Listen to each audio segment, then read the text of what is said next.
मित्रांनो नमस्कार. असं म्हटलं जातं की ओला दुष्काळ परवडतो पण कोरडा दुष्काळ परवडत नाही.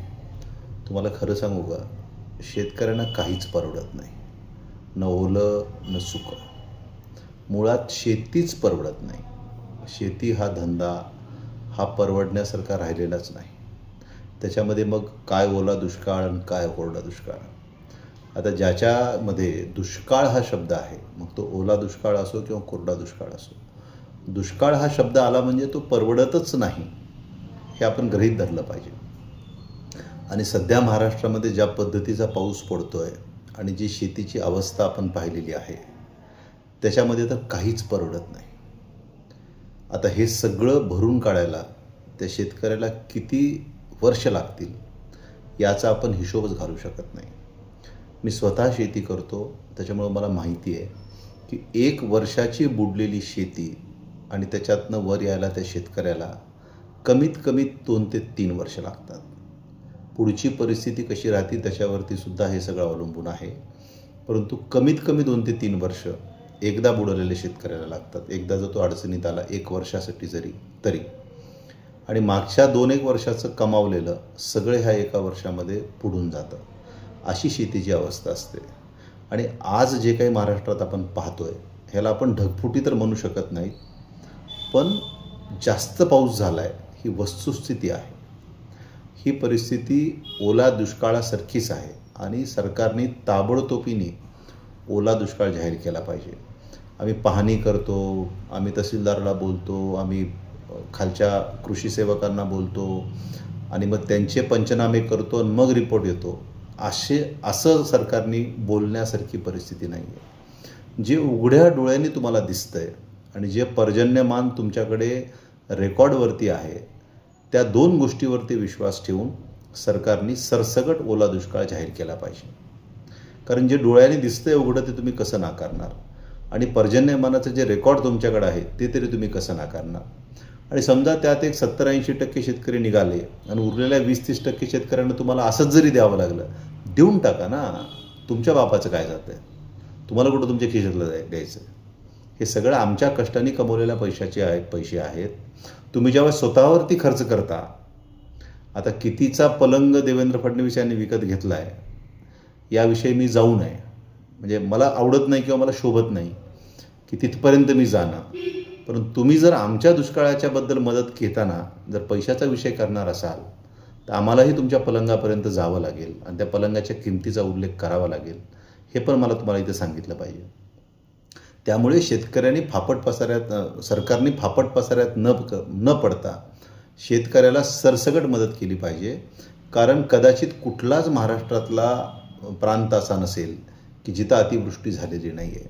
जवळपास सगळीकडे अतिवृष्टी झालेली आहे आणि जवळपास सगळीकडे म्हणजे ओल्या दुष्काळाची परिस्थिती आहे. त्याच्यामुळे सरकारने सरसकट शेतकऱ्याला मदत केली पाहिजे आणि ती मदत करताना त्या पद्धतीने केली पाहिजे ज्या पद्धतीने आदरणीय विलासराव देशमुख साहेब मुख्यमंत्री असताना त्यांनी केली होती. विलासराव देशमुख साहेबांचे मुख्यमंत्री असतानाचे शेतकरी मदतीचे अनेक दाखले आपण देऊ शकतो, अनेक उदाहरणं आहेत जी आपल्याला अनेक लोकांच्या तोंडून यानं त्या प्रसंगाने आपल्याला ऐकायला भेटतात. साहेब नेहमी म्हणायचे की शेतकऱ्याला देताना हात आकडता घेऊ नका, द्या त्याला. तो आपल्याला एवढं देतो, त्याला आपण एकीकडे पोशिंदा म्हणायचं आणि पुन्हा त्याच्यासोबतच हिशोबाला बसायचं. तुमची आई तुम्हाला स्वयंपाक करून खाऊ घालते तर तुम्ही तिच्यासोबत कधी हिशोबाला बसता का? मग जो शेतकरी तुम्हाला अन्न उगवून खाऊ घालतो त्याच्यासोबत तुम्ही का हिशोबाला बसता? काय गरज आहे हिशोबाला बसायची? तुमच्या आईचा जो दर्जा आहे ना तोच दर्जा या शेतकऱ्याचा आहे. तो पिकवतो आणि तुमच्या घरी येतं म्हणून तुमची आई पण स्वयंपाक करू शकते, तुम्ही लक्षात ठेवा. त्याच्यामुळे तुमच्या आईपेक्षा सुद्धा कणकभर वरचा दर्जा या शेतकऱ्याचा आहे आणि आज तो अडचणीत आहे. त्याच्यामुळे आज त्याच्यासोबत बसताना हिशोबाला बसू नका, देऊन टाका. तुम्हाला तुमच्या घरचं काहीच द्यायचं नाही आहे. हे मुख्यमंत्री, हे 2 उपमुख्यमंत्री यांचे मंत्री, ह्याच्यातल्या 7-12वरची 1 गुंठासुद्धा जमीन शेतकरी मागत नाही आहे.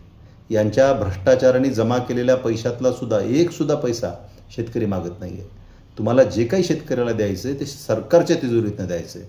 तुमच्या स्वतःच्या तिजोरीतनं, तुमच्या स्वतःच्या 7-12वरचं काहीच शेतकऱ्यांना द्यायचं नाही आहे.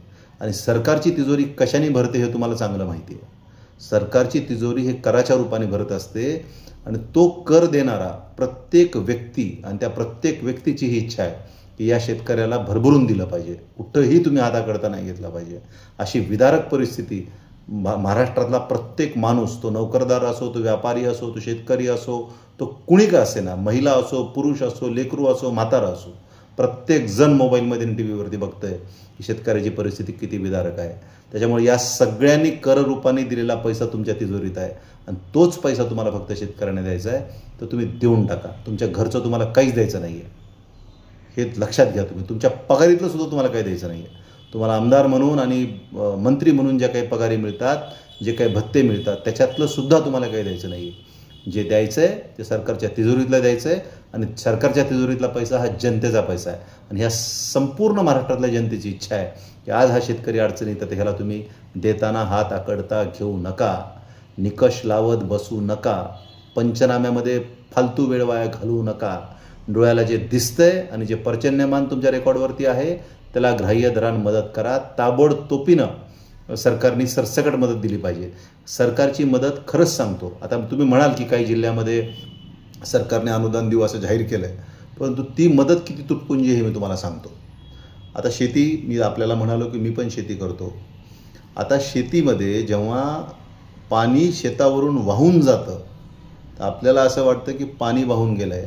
नाही, त्या पाण्यासोबत त्या शेतकऱ्याची सुपीक जमीन, मातीसुद्धा वाहून जाते.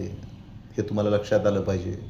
नुकसान फक्त पिकाचं होत नाही, नुकसान फक्त उत्पन्नाचं होत नाही, तर ती जी काळी आई आहे ना, ती सुद्धा त्या पाण्यासोबत वाहून जाते आणि ते न भरून निघणारं नुकसान आहे. तुम्ही परत तेवढी काळी माती कुठून आणून टाकणारच सांगा शेतामध्ये? शक्य आहे का तुम्हाला? आणि जी फर्टाईल जमीन असते ना, जी सुपीक माती असते, ती वाहून जाते, ज्याच्यामध्ये सगळा कंटेंट असतो. शेणखत टाकलेलं असतं, समजा जे शेतकरी टाकत असतील, सोयाबीनचा पाला त्याच्यामध्ये पडलेला असतो, ते कुजलेलं असतो, त्याचं खत झालेलं असतं. जमिनीची जी फर्टाईल लँड असते ना, ती वाहून जाते. त्याच्यानंतर जी जमीन उरते तिला परत सकस बनवायला आणि तिला परत उपजाऊ बनवायला परत त्या शेतकऱ्याला किती वर्षे मेहनत करावी लागते याची तुम्हाला कल्पनासुद्धा नाही. सरकारमधल्या तर कुणालाच कल्पना नाही, कारण ह्यांचा शेतीचा काही संबंधच नाही. फॅशनसाठी शेती, रील बनवण्यासाठी शेती, व्हिडिओसाठी शेती, ह्या लोकांना शेती कळणार नाही. शेती त्याला कळते ज्याने स्वतः शेती केली आहे आणि ज्याचं घर शेतीवरती चालतं त्याला ती तळमळ आणि त्याला ते दुःख कळतं. या लोकांना शेती कळण्याचं काही कारण नाही. तर मी तुम्हाला हे सांगत होतो की ही वाहून गेलेली माती तुम्ही कुठून आणून देणार आहात? शेतामध्ये थांबून राहिलेल्या पाण्यामुळं जी जमीन नासली आहे. आता तुमच्या घरी जर काही नासलं तर तुम्ही अन्न तर फेकूनच देता, कारण नासलंय म्हणून खातसुद्धा नाहीत तुम्ही. पण जर एखादी जखम नासली तर तिला काय पद्धतीचे उपचार करावे लागतात आणि तिला नीट व्हायला काय करावं लागतं हे तुम्ही त्या जखमेच्या रूपानं अनुभवलेलं आहे. अशीच जखम ह्या पाणी थांबण्यामुळं, जमीन नसल्यामुळे शेतकऱ्यांना झालेली आहे, त्या पिकांना झालेली आहे. त्या शेतकऱ्यांनी काय करावं तुम्ही मला सांगा? काय उत्तर आहे आपल्याकडे त्या शेतकऱ्याचं? सोयाबीन निघायला किती दिवस राहिले होते आणि ते हातातोंडाशी आलेलं सोयाबीन आज पाण्यात उभं आहे आणि पूर्णपणे वाया गेले. त्याच्यामध्ये मधल्या काळात सोयाबीनवरती एक नवीन रोग पण पडलेला आहे. त्याच्यामुळे आधीच उत्पन्न घडलं होतं, पानं पिवळे पडायला चालू झाले होते. त्याच्यामध्ये ह्या पावसानं घेरलं, पावसाने धरलं. आता या शेतकऱ्यांनी करावं काय, खावं काय आणि करावं कसं? तुम्ही किती देणार मदत देऊन? आता सोयाबीनचं शेतकऱ्याचं मी तुम्हाला नुकसान सांगतो. सरकार म्हणतं ना आम्ही नुकसान भरपाई देतो, ते नुकसान तुम्ही नुकसान भरपाई म्हणून देता किती रक्कम आणि शेतकऱ्याचं झालेलं नुकसान किती आहे ह्याचं काही गणित तुम्ही घालणार आहात का नाही? तुम्हाला काय वाटतं? पेरलेलं बियाणं, घातलेलं खत, झालेली मेहनत, फवारण्या झालेल्या, ह्याचं पैसे, ह्याच्यातले सुद्धा पूर्ण पैसे हे लोक देत नाहीत. समजा जर सोयाबीनच्या एका एकरवरती तुमचा 10 ते 12 हजार रुपये खर्च झाला असेल तर सरकार एकरी काहीतरी थातूरमातूर पैसे देतं, पण नुकसान ह्याला म्हणत नाहीत. नुकसान त्याला म्हणतात की जर माझं 10 क्विंटल सोयाबीन झालं असतं तर त्याचे जे कमीत कमी, आज सरकारचा तर भाव 4,000च्या वर सरकारला तयार नाही, तर ह्या 4,000ने जर गणित घातलं एकरी, तर सोयाबीनसारख्या एकाच पिकाचं शेतकऱ्याचं एकरी 40,000 रुपयाचं नुकसान झालेलं आहे. नुकसान ते असतं, त्याला आपण म्हणतो की जे उत्पन्न घरी येणार होतं पण आलं नाही, त्याला नुकसान म्हणतात. आणि या नुकसानाची भरपाई सरकारने केली पाहिजे. जे उत्पन्न माझ्या घरी येणार होतं त्याच्यामुळं एकरी सोयाबीनच्या शेतकऱ्याला सरकारने कमीत कमी 40,000 रुपयाची मदत केली पाहिजे. जे उत्पन्न त्याच्या घरी येणार होतं ते आलं नाही. तुम्ही सोयाबीनचे भाव वाढवून तर त्या शेतकऱ्याला दिलेच नाही. देवेंद्र फडणवीस स्वतः जो 6,000 रुपयाचा भाव 2014च्या आधी मागत होते, 10 वर्ष झाली सोयाबीनला. आज 10 वर्षात सोयाबीन 4,000च्या पुढं फारसं सरकलेलं नाही. कधी 4300-4500 होतं, परत येतं. म्हणजे आपण साधारणतः ऑन अन ॲव्हरेज 4,000च्या पुढं मागच्या 10 ते 12 वर्षात सोयाबीन सरकलेलं नाही. आणि आपण हे न सरकणं जरी सोडून दिलं वरती, फक्त जर मूळ जी 4,000चा आजचा भाव आहे तो जरी गृहीत धरला, ऑन अन ॲव्हरेज एक 10 क्विंटलचं एकरी उत्पन्न सोयाबीनचं धरलं, तरी सोयाबीनचं नुकसान भरपाई म्हणून शेतकऱ्याला सरकारने एकरी 40,000 रुपयाची मदत केली पाहिजे अशी माझी मागणी आहे. आणि ही मागणी सगळ्यांनी लावून धरली पाहिजे. हे फक्त मी सोयाबीनचं बोलतोय. असंच कापसाची परिस्थिती, असंच इतर सगळ्या तुरीची परिस्थिती आहे, असंच इतर सगळ्या पिकांची परिस्थिती आहे. पण सोयाबीन हे जास्तीत जास्त प्रमाणात पेरलं जात असल्यामुळे मी त्याच्याविषयीचं तुम्हाला एक उदाहरण दिलं.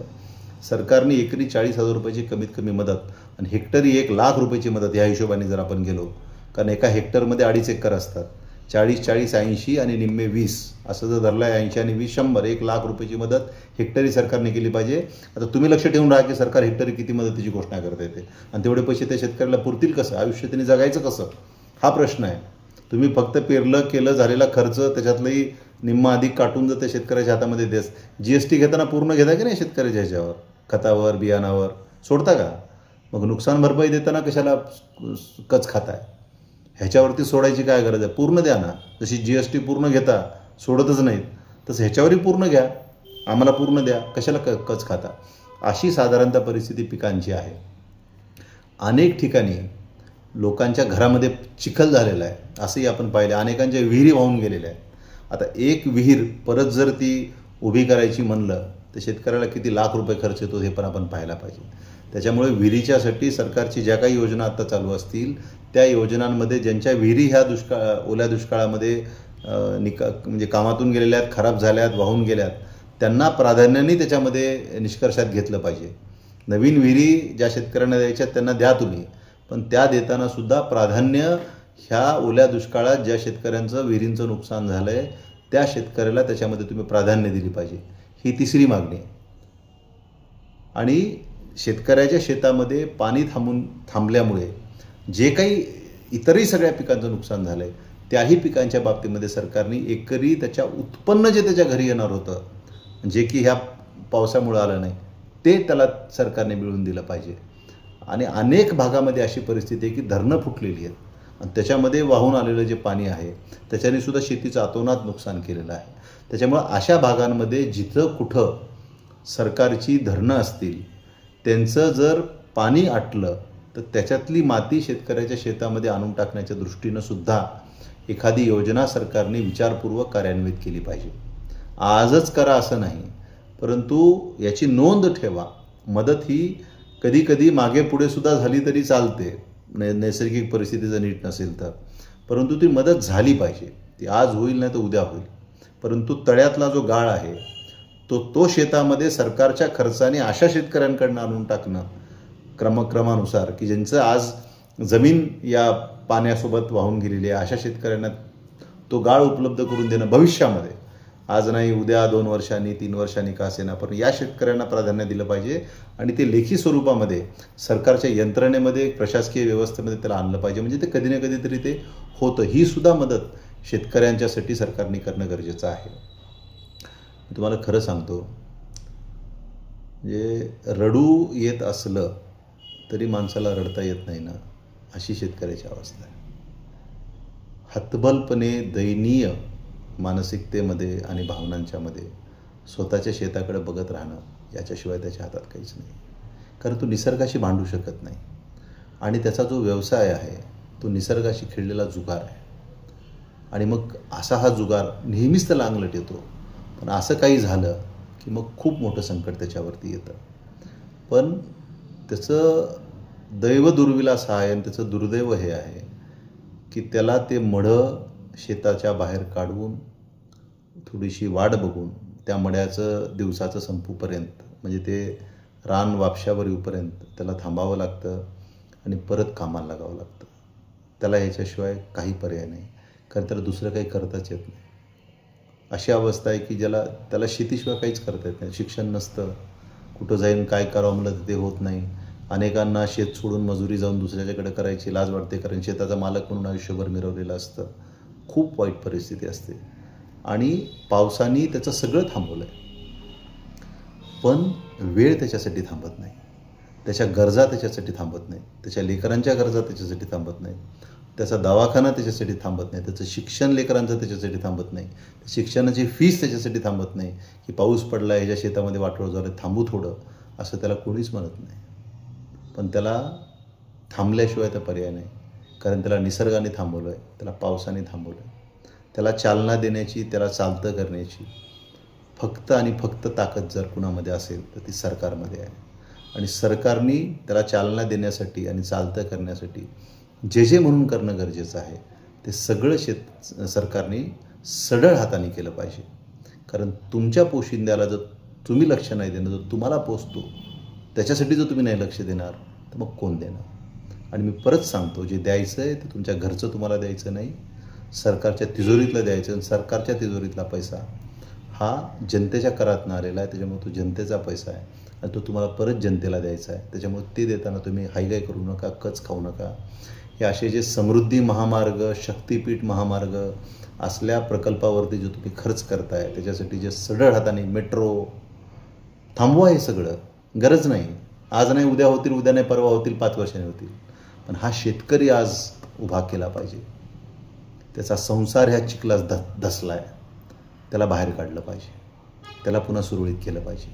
तुमचे विकासाचे प्रकल्प, तुमच्या विकासाच्या संकल्पना ह्या पुन्हा कधी होऊ शकतील, पण याला आज उभं करणं गरजेचं आहे. आणि म्हणून तुम्ही ह्या सगळ्या गोष्टींना फाटा देऊन, हे सगळ्या गोष्टी थांबवून शेतकऱ्याला त्याचं जे उत्पन्न घरी येणार होतं त्या उत्पन्ना एवढी त्याला मदत केली पाहिजे. उदाहरण म्हणून जे मी सांगितलं की सोयाबीनला एकरी 40,000 रुपयाची मदत ही शेतकऱ्यांनी केली पाहिजे, हे एक उदाहरण दाखल झालं. तो असंच तूर असेल किंवा इतरही जी पिकं असतील, कापूस असेल, बरीच पिकं वेगवेगळी शेतकरी खरीपामध्ये घेत असतो. त्या सगळ्या पिकांना त्यांच्या ॲव्हरेजमध्ये काढा. म्हणजे असं नाही म्हणत की चढ्या भावाने तुम्ही काही द्या. ॲव्हरेज उत्पन्न एकरी किती येतं आणि बाजारभाव काय आहे त्याचं गणित घालून शेतकऱ्याला मदत करा, तरच शेतकरी यातनं वर येईल. कारण त्याचं झालेला खर्च हे त्याचं नुकसान नाही आहे, त्याच्या घरी जे येणार होतं आणि जे आलं नाही हे त्याचं नुकसान आहे. आणि यालाच नुकसान म्हणून गृहीत धरून या शेतकऱ्यांना तुम्ही मदत केली पाहिजे. धन्यवाद.